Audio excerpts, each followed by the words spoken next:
तो ये कहना कि चाइना सस्ता माल, टेबल लैंप कंटेनर भर भर के आज भी ऑफलोड हो रहे हैं। क्या आप 2000 रुपए का टेबल लैंप खरीदेंगे या 200 रुपए का table lamp made in China खरीदेंगे? इसको पॉलिटिकली समझें तो जैसे कश्मीर में पीडीपी के साथ अलायंस करके पीडीपी के संगठन से कश्मीर कैसे चलाना है वो सीखते हुए पीडीपी आउट है, वैसे ही अभी आप देखें पॉलिटिकल एक एग्जांपल है कि जैसे अभी तमिलनाडु में एआईडीएमके से अलायंस होगा, फिर आगे क्या होगा पता है। बहरहाल दर्शक जो हमारे साथ जुड़े हुए हैं उन्होंने एक बड़ा इंटरेस्टिंग, आप देखिए कि लोगों का कितनी बड़ी चिंता है। हम पोल्यूशन पर कुछ नहीं कर पा रहे। नोएडा, मेरठ, एनसीआर के आसपास वो इंडस्ट्रीज जिनसे सल्फर एमिट होता है, हम उस पर पूरी तरह से रेस्ट्रिक्शन, 7 इंडस्ट्री ऐसी है, 7 वो जो लगे हुए हैं उन पर पूरी तरीके से कहा जाता है लगा दिया, लेकिन सल्फर एमिट होता है। तो एक बहुत ही रोचक सवाल आया है कि यूरोप के सख्त पर्यावरण जो शर्तें हैं उसके लिए क्या भारत तैयार है? जब भारत यहाँ पर मैन्युफैक्चरिंग करेगा, इंडस्ट्री सेटअप करेगा तो पोल्यूशन अब और बढ़ेगा और भारतीयों के लिए चुनौती और होगी। मैं सौरभ को बधाई देना चाहती हूँ इतने अच्छे सवाल के लिए, पर मैं जानना चाहूँगी इसका जवाब क्या है। देखिए, अभी जब एफटीए हुआ है तो उसके पीछे की कहानी नहीं पता है कि एफटीए को जो है कि 4 से 5 साल लगेंगे अभी इम्प्लीमेंट होने में। अभी जो मर्सिडीज खरीदने के बाद अभी आप जाएंगे तब 6 महीने बाद मर्सिडीज आपको नहीं मिलेगी मार्केट में, सस्ता मिल जाएगी। अब इसके एक एक चीज़ के डॉक्यूमेंटेशन होंगे, एक एक चीज़ पे फिर प्रतिनिधिमंडल दोनों देशों में जाया करेगा। राजेश अग्रवाल जी जो सेक्रेटरी हैं हर मीटिंग में बैठे रहेंगे। तो ये चीज़ें वो जो यूरोपियन यूनियन का जो टैक्स के रूप में माना जा रहा है जो इन्वायरमेंट के लिए है, उस पर सब पे डिस्कशन होगा। और रिलैक्सेशन भारत पहले से नहीं 6-7 महीना पहले से डिमांड कर रहा है और इसी एफटीए में भारत को उसमें रिलैक्सेशन मिलेगा, तभी भारत भी गो अहेड करेगा। इसीलिए इस पीरियड को कोई 7 साल बोल रहा है, कोई 6 साल बोल रहा है, कोई 3 साल बोल रहा है। तो भारत एक हार्ड बार्गेनर है। फरवरी में 2025 से अमेरिका से टैरिफ के लिए चल रहा है एफटीए के लिए, लेकिन अभी तक हो नहीं पाया है। जितना अमेरिका बार्गेनर है उतना ही यूरोपियन यूनियन बार्गेनर है, उतना ही भारत बार्गेनर है। अदरवाइज मलेशिया, जापान सबसे हो गया। मैं बता दूं इस टैरिफ के बारे में, 1989 के अंदर जापान, ब्राजील बो डाउन हुए थे इसके सामने, अमेरिका के सामने 301 लगाया गया था। भारत बो डाउन नहीं हुआ था और उस समय राजीव गांधी ने कहा था I will not let the US dictate my foreign policy. उसका 98 में जब अटल बिहारी वाजपेयी थे तो पूरा का पूरा भारत पर सैंक्शन लगा दिया गया था अमेरिका द्वारा। बिल क्लिंटन को 2 साल हटाना पड़ा था क्योंकि भारत कितनी तगड़ी इकोनॉमी है। और उसके बाद 19 में मोदी साहब के सामने एल्युमिनियम और कॉपर पे टैरिफ लगा दिया था इसी बिडेन गवर्नमेंट ने, और उसके बाद ट्रंप गवर्नमेंट ने, फिर मोदी गवर्नमेंट जो है बिडेन गवर्नमेंट उसको हटाई था। भारत कभी हारा नहीं है टैरिफ में और भारत इसको भी जीतने इसलिए जा रहा है क्योंकि 25% स्लैश करने का इंडिकेशन अमेरिका से मिल चुका है एफटीए के बाद। तो ये जो पॉल्यूशन वाला जो एक यूरोप का कानून है उस पर भारत निगोशिएट करके उसको कम करवाएगा, क्योंकि उनको पता है कि वो 140 करोड़ जनता की परचेजिंग पावर वाला मार्केट हमको मिल रहा है। तो इसमें जी अब मैं ये समझना चाहती हूँ कि एक शिफ्ट आया है।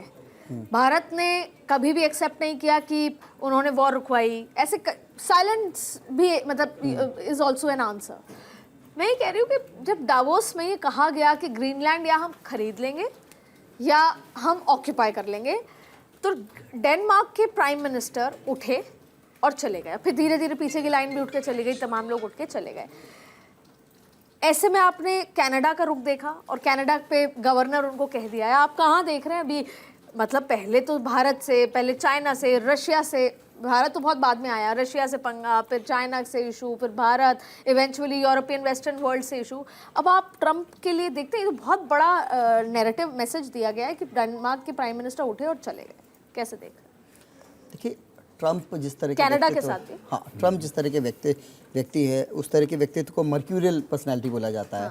तो उनको कोई विश्वास नहीं है, किसी को भी कोई विश्वास नहीं है कि वो अभी क्या सोच रहे हैं, उसके अगले 1 घंटे बाद क्या सोचेंगे। और पहले जो फॉरेन पॉलिसी की व्यवस्थाएं होती थी कि पहले सरकार के प्रेस रिलीज आती थी, आज लोग वो नहीं देखते हैं। आज लोग देखते हैं ये ट्रुथ सोशल में ये व्यक्ति क्या लिखने वाला है। तो उनका के बारे में प्रेडिक्ट कर लेना ये तो खैर किसी के लिए भी आज के समय में संभव नहीं है।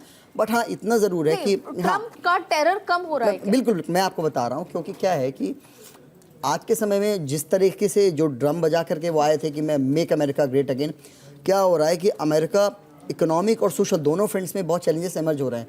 क्यों? क्योंकि देखिए, सोशल फ्रंट्स में तो आपको बता दूं कि अमेरिका की कुछ ऐसी संस्थाएं हैं, जैसे वहाँ पर अभी एक हत्या हो गई, वो जो उनकी एजेंसीज़ के लोगों ने की, तो उससे आक्रोश बढ़ रहा है। और इकनॉमी के टर्म्स में भी क्या हो रहा है कि किसी को भी इतना मत डराइए कि वो डरना छोड़ दे। तो वही हो रहा है कि बाकी कंट्रीज़ को ये देख रहे हैं कि जो इंस्टीट्यूशंस, जो पोस्ट वॉर इंस्टीट्यूशंस डेवलप हुए थे, अमेरिका के सानिध्य में डेवलप होते, आज उनको अमेरिका ही ख़त्म कर रहा है। तो वो क्या कर रही हैं, आपस में ट्रेड डील्स कर रही हैं। जैसे मैं आपको बताऊं कि ईयू का के साथ जो अभी हमारे ट्रेड बाय द वे हमारा एग्रीमेंट नहीं हुआ, अभी डिस्कशंस कंक्लूजन हुआ है कि हम एग्रीमेंट करेंगे। क्यों? क्योंकि इसका सबसे इंपॉर्टेंट एलिमेंट जो कि लोग मिस कर जाते हैं वो ये है कि it has to be ratified by parliaments of both states. अभी 27 देशों में 27 भाषाओं में इसको ट्रांसलेट किया जाएगा और एक एक पॉइंट जो सर बता रहे थे, एक एक पॉइंट पर डिस्कशन होगा, क्योंकि हर देश की इंक्लूडिंग इंडिया, सब देशों की संसद में इसको पारित होने पे की आवश्यकता है। इस पर बहस होगी, चर्चा होगी कि ये इसकी क्या क्या समस्या है। तो इस पर एक पॉइंट मेरा ये है कि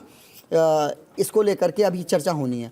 और उसके बाद मैं ये बता रहा था कि यूरोपियन यूनियन ने इसके पहले अभी मर्कोसर, जो कि साउथ अमेरिकन कंट्रीज़ का एक समूह है, उसके साथ भी इस तरीके की ट्रेड डील की है, जो कि 25 साल से उनकी डिस्कशन चलता चला आ रहा था। तो आज के समय में लोग अमेरिका की स्थिति को देखते हुए वो ये कर रहे हैं कि हम आपस में डिस्कशन करें और हम कुछ फाइंड आउट करें। जैसे इंडिया में 2019 में आरसेप से बाहर हो गया, तो क्योंकि इंडिया को लगा कि इसमें चाइना का डोमिनेंट है, साउथ ईस्ट एशियन कंट्रीज़ थी, लेकिन इंडिया को लगा कि ये चाइना हमारे लिए डंपिंग ग्राउंड बना देगा।